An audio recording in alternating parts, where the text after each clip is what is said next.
जो देखिए, जो इतिहास में दर्ज है उसको आप झुटला नहीं सकते हैं। औरंगजेब को लेकर अगर इतिहास में जो बातें कही गई हैं उसको आप झुटला नहीं सकते, उसको आप मिटा नहीं सकते हैं। आप उसे कितना भी जालिम, आक्रांता, ये सब आप बताने की कोशिश करें, क्योंकि इससे आपकी राजनीतिक रोटियां आप सेक रहे हैं। लेकिन मुझे आप बताइए कि जो औरंगजेब ने जो अच्छे काम किए, आप अब ये बताइए कि वो तो एक 49 साल उसने शासन किया, तो वो अपनी कब्र, अपना मकबरा बहुत आलिशान, बहुत बेहतरीन बनवा सकता था, लेकिन उसकी उस वक्त की कीमत जो है 13 रुपए थी कब्र की कीमत, क्योंकि मिट्टी से बनाई गई थी। वो तो बाद में जो ब्रिटिशर्स आए उनके बाद उसको जो है वो पक्का बनाया गया मकबरा। मतलब आप सादा सिंपल एक बादशाह दिखाने की कोशिश कर रहे हैं कि बिल्कुल जो है औरंगजेब बिल्कुल एक सिंपल से एक इंसान की तरह हुक्मरान थे, तो वैसे तो मोदी जी भी अपना सादा सिंपल दिखाते अपनी जिंदगी को। नहीं, देखिए, एक शासक और एक राजनेता, इसमें ये बिल्कुल अलग अलग चीज़ें हैं। देखिए, हम एक डेमोक्रेटिक सेटअप में हैं जहाँ पर जवाबदेही है, यहाँ राजा और प्रजा नहीं है। मोदी जी अपने आप को राजा भले ही बताने की कोशिश करते हो कि मतलब वो, लेकिन वो राजा नहीं है और ना ही हम प्रजा हैं। एक डेमोक्रेटिक सेटअप में हैं हम, वो हर चीज़ के लिए आंसरेबल हैं। यहाँ पर प्रजा राजा है, यानी कि उसने चुन कर भेजा है, उनकी जिम्मेदारियाँ हैं, वो जवाबदेह हैं। लेकिन उस वक्त जो शासक हुआ करते थे, मैं ये नहीं कह रही कि वो सारे जालिम थे, सिर्फ जुल्म करते थे, उनके दौर में भी फले फूले हैं। अगर ऐसा ही होता तो बताइए मुगलों ने कितने साल शासन किया है हिंदुस्तान में। अगर ऐसा होता तो, और वो इतने ही जालिम होते कि वो हिंदुओं को मारते, जिस तरह के भ्रांतियां व्हाट्सएप के जरिए फैलाई जाती हैं कि हजारों को एक एक दिन में मारा करते थे, तो उस वक्त की आबादी हिंदुओं की, उस वक्त की ब्राह्मणों की आबादी कितनी थी? तो अब तक तो उनका नामो निशान नहीं होना चाहिए था। फिर तो नागपुर के लिए कौन जिम्मेदार है? नागपुर हिंसा के लिए देखिए, नागपुर जिम्मेदार सीधे तौर पर वहाँ का शासन प्रशासन है, बजरंग दल है, वहाँ VHP है, सीधे तौर पर वो लोग जिम्मेदार हैं। आप नीतीश राणी लगातार जहरीला, विवादित नहीं, जहरीला सीधे तौर पर बोलिए, जहरीला बयान वो दे रहा था। लगातार वो ये कह रहा था कि सरकार तो अपना काम करेगी, लेकिन जब बाबरी मस्जिद हुई थी तब कार सेवकों ने अपना काम किया था। तो आपने क्या कहा? आप उकसा रहे हैं, आप कह रहे हैं सरकार और कानून जो करेगा वो करता रहेगा, लेकिन आप कार सेवा की तरह चढ़ जाइए। आप मतलब उसको उखाड़ कर फेंक दीजिए। बिल्कुल, आप देखिए किस दौर में आप जी रहे हैं। अब वहाँ पर जी कह रहे हैं कि जितने भी जिहादी हैं वो बख्शे नहीं जाएंगे, चुन चुन के बदला लिया जाएगा। देखिए, उनके कहने से क्या होता है, उनके कहने से क्या होता है? अगर वो ऐसे कहते होते तो अब पिछले 11 साल से हैं वो, क्यों नहीं उन्होंने तमाम जिहादियों को खत्म कर दिया? फिर भाई, हिंदुओं की सरकार है ना, वो कहते हैं हिंदू हिंदू सम्राट की सरकार है ना, और सबसे ज्यादा डरा वो किसको रहे हैं? हिंदुओं को डरा रहे हैं ना। होली पर उन्होंने क्या किया? होली पर उन्होंने मुसलमानों को नहीं डराया, होली पर उन्होंने हिंदुओं को डराया कि आप अगर निकलेंगे तो ये हो जाएगा, मुसलमान आपके साथ वो कर देंगे। तो मुसलमानों से हिंदुओं को डराने का काम कौन कर रहा है? हिंदू हृदय सम्राट नरेंद्र मोदी जी, योगी आदित्यनाथ, जो उनकी 56 इंच की छाती है, वही कर रहे हैं ना ये सब कुछ। संगीतकार मनोज मुंतशिर कह रहे हैं कि शौचालय बना दो, सब काम खत्म। वो अपनी ख्वाहिश पूरी कर लें, वो अपनी ख्वाहिश पूरी कर लें, और फिर उसके बाद, क्योंकि देखिए, अगर वहाँ से कब्र हटा दी जाएगी और वहाँ अगर शौचालय बना दिया जाएगा तो जितने भी देश के मसले मसाइल हैं वो सब कुछ हमेशा के लिए ख़त्म हो जाएंगे। तो एक बार वो अपनी दिली ख्वाहिश को पूरा करके देख लें।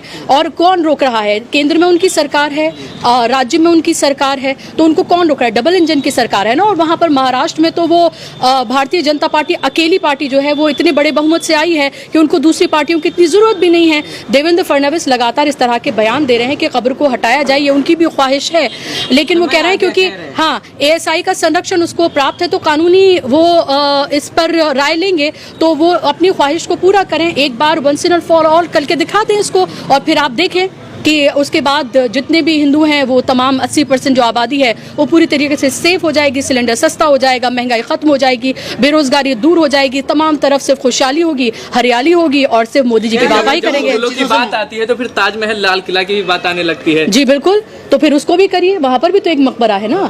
तो ये देखिए, ये एंडलेस है। कभी उसको ताजमहल बताएंगे, कभी किसी और चीज़ को करेंगे, वहाँ से कमाएंगे भी, ठीक है, वहाँ से कमाएंगे भी, उसका संरक्षण भी करेंगे, उसकी मेंटेनेंस भी करेंगे।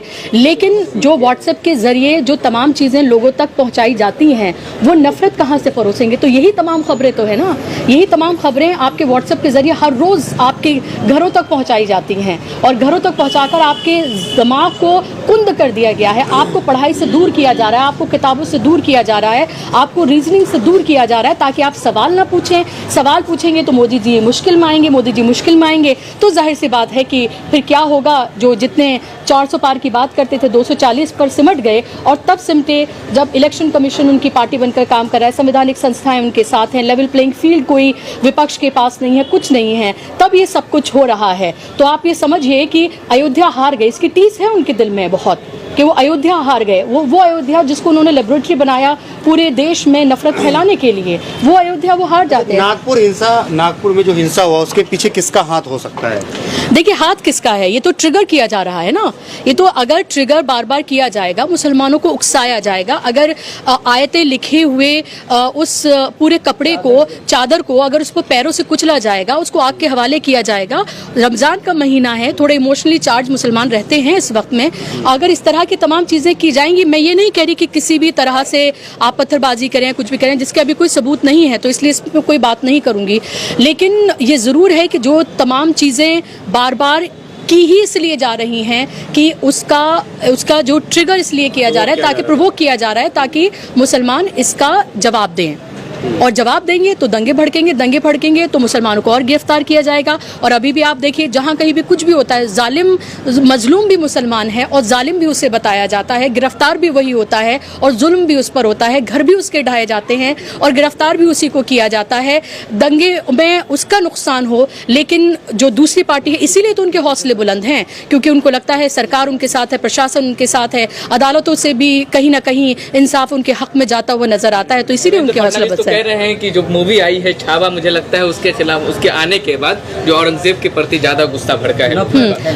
अगर ऐसा है, उनकी बात इस एक बात से तो मैं उनकी एग्री करती ही हूँ, तो फिर बार बार प्रोपेगेंडा फिल्में क्यों बनाई जा रही है, क्यों सरकार इसको प्रमोट करिए? कश्मीर फाइल्स को किसने प्रमोट किया था? नरेंद्र मोदी ने। छावा को प्रमोट कौन कर रहा है? सरकार प्रमोट कर रही है। आज भी मध्य प्रदेश में तमाम कार्यकर्ताओं को, मंत्रियों को, सबको बिठाकर छावा दिखाई गई है। एक तरफ ये सब कुछ हो रहा है, यानी कि एक नागपुर से आपको तसल्ली नहीं मिली, आप मध्य प्रदेश में, आप उत्तर प्रदेश में, आप तमाम जगहों पर ये करना चाहते हैं, तो यही उनका मकसद है, यही वो करना चाहते हैं। और इस तरह की प्रोपेगेंडा फिल्म्स को बनाने का मकसद ही सिर्फ है ये है। और अगर ऐसा है तो फिर आप फिल्म मेकर्स से सवाल पूछिए, जहां कहीं भी फिल्म वो चल रही है छावा, उसको बैन करवाइए, उसको बंद करवाइए और कहिए कि ये इतिहास से छेड़छाड़ की गई है इस फिल्म में, कहिए आपके इसके जरिए नफरत फैल रही है और इस तरह की फिल्में आगे नहीं बननी चाहिए। नीतीश राणे कह रहे हैं कि ये जो दंगा हुआ संयोजित था, क्योंकि अगर आप देखेंगे तो मुसलमानों की कोई नुकसान नहीं हुआ, जो सब दुकानें टूटी हैं, गाड़ियां जली हैं, सब हिंदुओं की हैं, ट्रक के ट्रक, पुलिसों पर हमला हुआ। सुनियोजित तो था, लेकिन ये दूसरी तरफ से सुनियोजित था, तो लगातार ट्रिगर किया जा रहा था, लगातार भड़काया जा रहा था, भड़काऊ भाषण जो हैं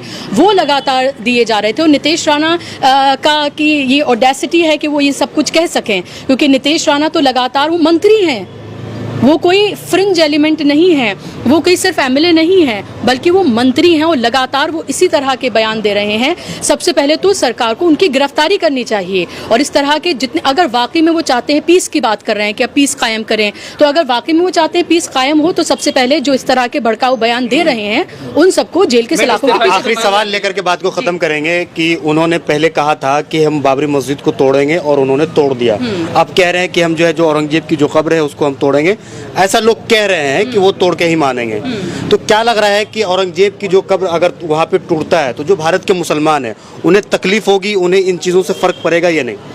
मुझे लगता है, देखिए, एक मिक्स रिएक्शन आ सकता है। जो मुसलमान औरंगज़ेब को किस निगाह से देखते हैं और उनके लिए वो उनकी हैसियत और अहमियत क्या है, तकलीफ हो सकती है, लेकिन मुझे नहीं लगता कि बड़े पैमाने पर मुसलमान इसको लेकर कोई रिएक्शन अपना देंगे। और ये रीजन वाइज भी डिफर करता है कि